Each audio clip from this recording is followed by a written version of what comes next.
সরকার সেটাকে নিয়ন্ত্রণে আনতে সক্ষম হয়েছে দ্রুততম সময়ের মধ্যে এবং তাদের সফলতার রেট আজকে পর্যন্ত প্রায় 95%। অত্যন্ত স্পর্শকাতর একটি বিষয়। দুর্ভাগ্যজনকভাবে যে বাংলাদেশে বেশ কিছু শিশুর মৃত্যুর ঘটনা ঘটেছে এবং আজকে সুপ্রিম কোর্টের হাইকোর্ট বিভাগের একটি বেঞ্চে দুটি রিট পিটিশন এই হাম সংক্রান্ত বিষয়ে তদন্ত কমিটি চেয়ে এবং আমাদের হাম প্রতিরোধের ক্ষেত্রে একটা 10 সদস্য বিশিষ্ট কমিটি গঠন চেয়ে দুটি রিট পিটিশন দায়ের করা হয়েছে।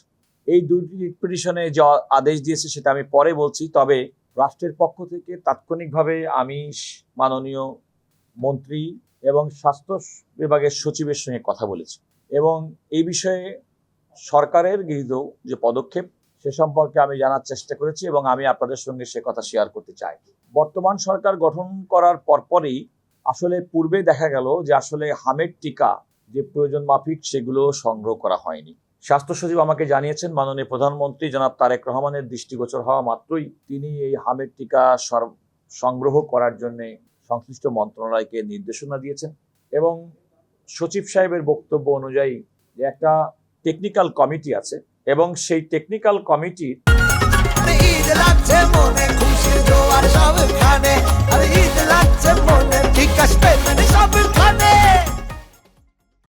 পরামর্শ এবং তারা তথ্য পেয়েছিল যে 18টি জেলার 30টি উপজেলায় আসলে এই হামের প্রাদুর্ভাব থেকে বেশি। তাৎক্ষণিকভাবে এই সমস্ত বিষয়গুলো এই জেলাগুলো এবং উপজেলাগুলোকে আইডেন্টিফাই করে ভ্যাকসিন তো রাতারাতি সংগ্রহ করা যায় না, কিন্তু সরকার বিষয়ের গুরুত্ব বিবেচনা করে প্রচলিত পদ্ধতিতে দরপত্র আহ্বান না করে সরাসরি গ্যাবি ইউরোপ ভিত্তিক তাদের মাধ্যমে সরাসরি 600 কোটি টাকা ব্যয়ে ইউনিসেফের সহায়তায় হামের টিকা সংগ্রহ করেছেন এবং 5 এপ্রিল 18টি জেলার অন্তর্গত এবং জেলা সদর সহ 30টি উপজেলায় হামের প্রথম ডোজ তারা দিয়েছেন এবং পরবর্তীতে 12 তারিখে ঢাকা দুটি সিটি কর্পোরেশন উত্তর এবং দক্ষিণ, বরিশাল এবং ময়মনসিংহেও দ্বিতীয়বার হামের টিকা প্রদান করা হয়েছে এবং সরকারের সর্বশেষ যে তথ্য অনুযায়ী তিনি আমাকে যেটা বলেছেন, এই হামের টিকাগুলো দেওয়ার পরিপ্রেক্ষিতে যে ডেভেলপমেন্ট হয়েছে শিশুদের মধ্যে তার পরিমাণ প্রায়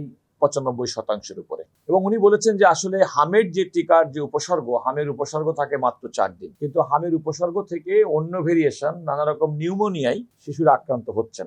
সে বিষয়টি বিবেচনায় নিয়ে মন্ত্রণালয়ের পক্ষ থেকে সরকারের পক্ষ থেকে যেমন টেকনিক্যাল কমিটির সুপারিশ মোতাবেক তারা কাজ করছেন, এর বাইরেও শিশুদের বিষয়ে 10 জন বাংলাদেশের প্রখ্যাত শিশু বিশেষজ্ঞকে নিয়ে স্বাস্থ্যমন্ত্রী, প্রতিমন্ত্রী, সচিব সহ তাদের পরামর্শ গ্রহণ করেছেন যে শিশুদের সুরক্ষার জন্য আর কি করা প্রয়োজনীয়। আমাকে সরকারের পক্ষ থেকে সচিব সাহেব জানিয়েছেন যে UNICEF, World Health Organization, Gavi এবং অন্যান্য আন্তর্জাতিক সংস্থার সঙ্গে শুধুমাত্র দেশীয় টেকনিক্যাল কমিটি না, আন্তর্জাতিক বিশেষজ্ঞদের পরামর্শ মোতাবেক সরকার হামের প্রাদুর্ভাব যেটা হয়েছে সেটাকে কমিয়ে আনা, নির্মূল করা এবং ভবিষ্যতের ক্ষেত্রে এই ধরনের কোনো পরিস্থিতি তৈরি না হয় অন্তত কোনো টিকা সংকটের কারণে, সে ব্যাপারে সরকার প্রয়োজনীয় ব্যবস্থা গ্রহণ করেছেন। সরকারের পক্ষ থেকে সচিব সাহেব আমাকে আরও জানিয়েছেন যে শিশু বিশেষজ্ঞদের যে দলটি সঙ্গে ওনারা বৈঠক করেছেন এবং তাদের সঙ্গে তারা কনস্ট্যান্ট যোগাযোগ রাখছেন এবং এ পর্যন্ত হামের প্রাদুর্ভাবের যে হয়েছিল এবং তার যে প্রকোপ তা থেকে তারা 95% পর্যন্ত সফলতা অর্জন করতে পেরেছেন এটা নিয়ন্ত্রণ করার ক্ষেত্রে। এখানে দুইটি বিষয় আপনারা জানেন যে রিট পিটিশন যেটি করা হয়েছিল, সুপ্রিম কোর্টের একজন আইনজীবী ব্যারিস্টার এম আশরাফুল ইসলাম তিনি একটি রিট পিটিশন করে বলেছেন যে কেন আমাদের দেশে যে একটি আইন আছে কমিশন অফ ইনকোয়ারি অ্যাক্ট, সেই তার ধারা 3 অনুযায়ী কেন একটা কমিশন গঠন করা হবে না, এই মর্মে তিনি একটা রুল চেয়েছেন। তিনি যদিও এই মামলার প্রেয়ারে পূর্ববর্তী সরকার প্রধানের নাম উল্লেখ করে রুল চেয়েছিলেন, কিন্তু পরবর্তীতে তিনি সেখান থেকে সরে এসে শুধু এইটুকু পর্যন্ত রুল ইস্যু করেছেন। রাষ্ট্রের পক্ষে আমি অ্যাটর্নি জেনারেল হিসেবে আমাদের আইন কর্মকর্তা যারা সেখানে উপস্থিত ছিলেন, এটা হচ্ছে প্রথম মামলাটি। দ্বিতীয় মামলাটি হচ্ছে Law and Life Foundation Trust, যেটার অনেকগুলো প্রেয়ার এই মামলার আনা হয়েছিল, বাট আমি আদালতকে বলেছি যে আমাদের দেশের আদালত এমন কোনো আদেশ দিবেন না যে আদেশটা কার্যকর হবেন না। সুতরাং আপনি খেয়াল করে দেখুন, তারা এমন আদেশ চেয়েছেন যেগুলো হয়তো বহু আন্তর্জাতিক সংস্থা, আন্তর্জাতিক ব্যক্তিকেও ইনভলভ করে। আমি বলেছি সেটা সম্ভব নয়। আদালত সেক্ষেত্রে দুটি বিষয়ে বিবেচনায় নিয়ে রুল ইস্যু করেছেন। একটি হচ্ছে যে এই হামের কারণে টিকার অভাবে যে 343 জন শিশু মৃত্যুবরণ করেছেন বলে পত্রিকায় সংবাদ প্রকাশিত হয়েছে, তাদের পরিবারকে কেন পর্যাপ্ত ক্ষতিপূরণ প্রদান করা হবে না। উনি একটা নির্দিষ্ট অঙ্কের কথা লিখেছিলেন, কিন্তু পরবর্তীতে আদালত বলেছেন যে কেন পর্যাপ্ত ক্ষতিপূরণ দেওয়া হবে না। যদি প্রমাণিত হয় কারো কোনো নেগলিজেন্স, কারো অবহেলা কিংবা কোনো অকার্যকর পদক্ষেপ গ্রহণের কারণে এই পরিস্থিতির সৃষ্টি হয়েছে, এটি একটি। দ্বিতীয়ত হচ্ছে, তিনি আমাদের দেশে আরেকটি আইন আছে 2018 সালের সংক্রামক ব্যাধি আইন, সেই আইন অনুযায়ী কেন এই ধরনের হাম সহ অন্যান্য যে সমস্ত শিশুদের জন্য রোগ হয়ে থাকে এবং সে সমস্ত রোগগুলো প্রতিরোধের জন্য কেন কার্যকরী পদক্ষেপ গ্রহণ করা হবে না, এই মর্মে সরকারের পক্ষে রুল জারি করেছেন। ওনারা একটা অন্তর্বর্তীকালীন আদেশ চেয়েছেন এবং সরকারের পক্ষ থেকে, আমি অ্যাটর্নি জেনারেল হিসেবে রাষ্ট্রের পক্ষ থেকে বলেছি যে সরকারের গৃহীত কার্যক্রম সম্পর্কে আদালতকে আমাদের রিপোর্ট দিতে কোনো বাধা নেই এবং আমরা সেটা দেব। এবং আমি নিজেই স্বপ্রণোদিত সেটা বলেছি যে এই পর্যন্ত সরকারের গৃহীত কার্যক্রম সম্পর্কিত একটি প্রতিবেদন ওনারা আদালত চেয়েছেন। এবং আপনার লক্ষ্য করে দেখবেন যে আদালতের আদেশের পরপরই আমি স্বাস্থ্য সচিবের সঙ্গে, জনাব কামরুজ্জামানের সঙ্গে কথা বলেছি এবং তিনি আমাকে যে বিস্তারিত বলেছেন সরকারের গৃহীত পদক্ষেপ, বিশেষ করে মাননীয় প্রধানমন্ত্রীর যখন দেখলেন রাষ্ট্র ক্ষমতা নেওয়ার পরপরই, তখন থেকে তার নির্দেশে স্বাস্থ্য মন্ত্রণালয় তারা একটি পদক্ষেপ গ্রহণ করেছেন। তারা ইউনিসেফ, ওয়ার্ল্ড হেলথ অর্গানাইজেশন, দেশীয় বিশেষজ্ঞ তাদের সঙ্গে নিয়মিত যোগাযোগ রাখছেন, তাদের পরামর্শ শুনছেন এবং ডাইরেক্ট প্রক্রিয়মেন্ট পদ্ধতিতে, অর্থাৎ প্রচলিত ধারা যে দরপত্রের বাইরে গিয়ে সরাসরি 600 কোটি টাকার ভ্যাকসিন সংগ্রহ করেছেন, যেটি ব্যবহার শুরু হয়েছে এবং তার ফলাফলও আমরা সরকারের পক্ষ থেকে, রাষ্ট্রের পক্ষ থেকে পাওয়া শুরু হয়েছে। আমরা সেটাতে আমি বলেছি যে আমাদের পক্ষ থেকে গৃহীত যে পদক্ষেপ কি করেছে সেগুলো আদালতের কাছে কমপ্লেন্স আকারে দিতে আমাদের তো কোনো বাধা নেই। এবং আমি মনে করি যে আদালত যে রুলগুলো ইস্যু করেছেন সেগুলো আমরা সময়ে জবাব দিব।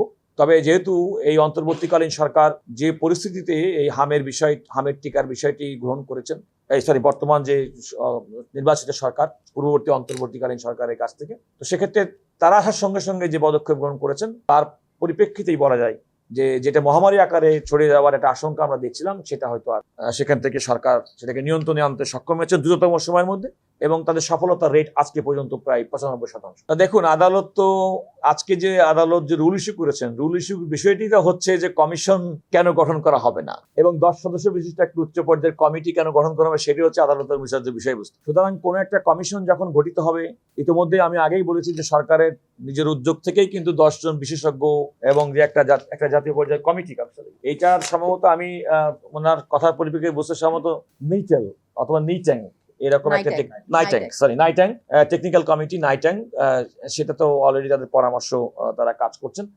আমার মনে হয় যে সরকারের পক্ষ থেকে যে পদক্ষেপ, বর্তমান সরকারের পক্ষ থেকে পদক্ষেপ গ্রহণ করা হয়েছে এবং আদালত যেহেতু বিষয়টি ইতিমধ্যে বিবেচনায় নিয়ে একটি 10 সদস্য বিশিষ্ট কমিটি কথা বলেছেন, কেন কমিশন গঠন করা হবে সেটি বলেছেন, আমার মনে হয় সে সমস্ত কমিশনের প্রতিবেদনের মাধ্যমে ভেসে উঠবে কিংবা প্রমাণিত হবে, তদন্তে আসবে যে আসলে প্রকৃতপক্ষে কেউ দায়ী কিংবা দায়ী না। আমরা এখনই পর্যন্ত একটা আদালতের সামনে বিচার্য বিষয়ের মধ্যে আগে থেকেই কোনো ব্যক্তি কিংবা কোনো একটা পার্টিকুলার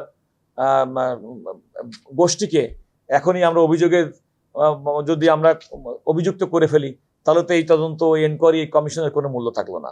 তো আমরা অপেক্ষা করি, আমরা তাদের প্রতিবেদন আসুক। নিশ্চয়ই যদি কোনো ব্যক্তি কারো জন্য দায়ী থাকে কিংবা কারো যদি কোনো অবহেলাজনিত বিষয় থাকে, নিশ্চয়ই এই সরকার যারা জনগণের প্রতি প্রতিশ্রুতিবদ্ধ, তারা নিশ্চয়ই সেক্ষেত্রে ব্যবস্থা গ্রহণ করবে। আমি ওই বিষয়টি আমি ইনফর্ম ছিলাম না এবং আমি ওই প্রসিডিং এ পার্টিসিপেট করি নাই।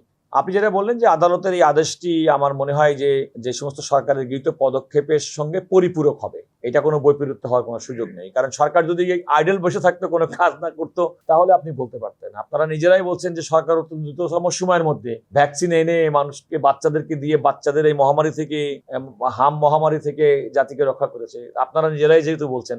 সুতরাং আমার মনে হয় সরকারের পক্ষ থেকে স্বচ্ছতার কোনো অভাব নেই, সরকারের পক্ষ থেকে আন্তরিকতার কোনো অভাব নেই, কার্যক্রমের কোনো ঘাটতি নেই, যে কারণে দ্রুততম সময়ের মধ্যে হামের প্রাদুর্ভাব কমে এসেছে, শিশু মৃত্যুর হার কমেছে, মানুষের মধ্যে স্বস্তি ফিরে আসছে। আমি মনে করি যে সরকারের পরবর্তী যে সমস্ত কার্যক্রম কিংবা পূর্ববর্তী কার্যক্রম, আজকে আদালতের আদেশটি তার পরিপূরক হবে এবং সরকার যা বলেছে, সরকার তো ওপেন অ্যান্ড ট্রান্সপারেন্ট, তারা যা করছে তাই বলবে। হ্যাঁ, এটা আমি বলতে চেয়েছি এই কারণে যে আমাদের রাষ্ট্র পরিচালনার ক্ষেত্রে, কাজ করার ক্ষেত্রে আমরা একটা টেন্ডেন্সি লক্ষ্য করছি, যে কোনো বিষয়ের উপরে আদালতে যেমন আমি আজকে সত্যি কথা বলতে কি আপনাদের সাথে কথা বলার অর্থ হচ্ছে মানুষ যেন প্রকৃতপক্ষে সঠিক তথ্যটা যায়। দুর্ভাগ্যজনকভাবে যে কেউ একটা মিডিয়াতে কোনো একটা কোর্টে কোনো একটা মামলা করলে সেই মামলার বিষয়বস্তু সম্পর্কে মিডিয়াতে এমন বেশি প্রচারণা করে। আর আমাদের সুপ্রিম কোর্টের রায়ের সিদ্ধান্ত আছে যে জনস্বার্থে যখন মামলা করবে প্রকৃত জনস্বার্থ বিবেচনা করতে হবে, আপনার পাবলিসিটির জন্য জনস্বার্থ মামলা করা যাবে না। তো আমরা এই দুই একটা উদাহরণের কথা বলেছি, আপনারা লক্ষ্য করেছেন কমপক্ষে পার্টিকুলার একটা মামলার কথা আমি উল্লেখ করেছি যেখানে আমাকে কোর্ট করে এমনভাবে বলা হয়েছে সেটার অন্য কোনো উদ্দেশ্য ছিল না। এর উদ্দেশ্য ছিল একটা প্রোপাগান্ডা মেশিন, নিজের প্রচারণার জন্য, আত্মপ্রচারণার জন্য। সুতরাং আত্মপ্রচারণার জন্য যারা জনস্বার্থকে ঢাল হিসেবে ব্যবহার করবেন, আমার বিরোধিতা ছিল তাদের বিরুদ্ধে। যারা প্রকৃতপক্ষে জনগণের জন্য, জনকল্যাণের জন্য জনস্বার্থে মামলা নিয়ে আসবেন তাদেরকে আমরা ওয়েলকাম করব। কিন্তু জনস্বার্থ মামলার নামে যারা প্রোপাগান্ডা মেশিন, নিচের প্রচারণার জন্য, নিজের ব্যক্তি এবং সংগঠনের প্রচারণার জন্য যারা কাজ করবেন তাদের বিরুদ্ধে আমাদের প্রতিবাদ থাকবেই সবসময়। বিদেশি এন্টিটি একটা রাষ্ট্র হাইকোর্টের কোনো আমাদের যে জুরিডিকশনের কোশ্চেন, অর্থাৎ তিনি যে আদেশটি দিবেন, আমরা তো চাইবো যে আদালতে যে কোনো আদেশ অত্যন্ত কার্যকর হোক। তো আপনি একটা ফরেন এন্টিটির উপর বাংলাদেশের কোনো আদালত এভাবে তাদেরকে নির্দেশনা দিতে পারেন কিনা যে আপনি দেশের মধ্যে এই কাজটি করবে, আপনি সেখানে অন্তর্ভুক্ত হন। আমার বক্তব্যটা ছিল ওখানে রাষ্ট্র একটা প্রতিষ্ঠানের কাজ চাইতে পারে। যেমন আমি আগেই বলেছি যে সরকার কাজ করছে ওয়ার্ল্ড হেলথ অর্গানাইজেশনের সঙ্গে, সরকার কাজ করছে ইউনিসেফের সঙ্গে, এটা সরকার টু সরকার, রাষ্ট্র থেকে রাষ্ট্রের সঙ্গে সম্পর্ক। কিন্তু আদালত একটা বিদেশি এন্টিটিকে এই ধরনের নির্দেশনা দিতে পারেন না। এইটাই ছিল আমার মূল বক্তব্য।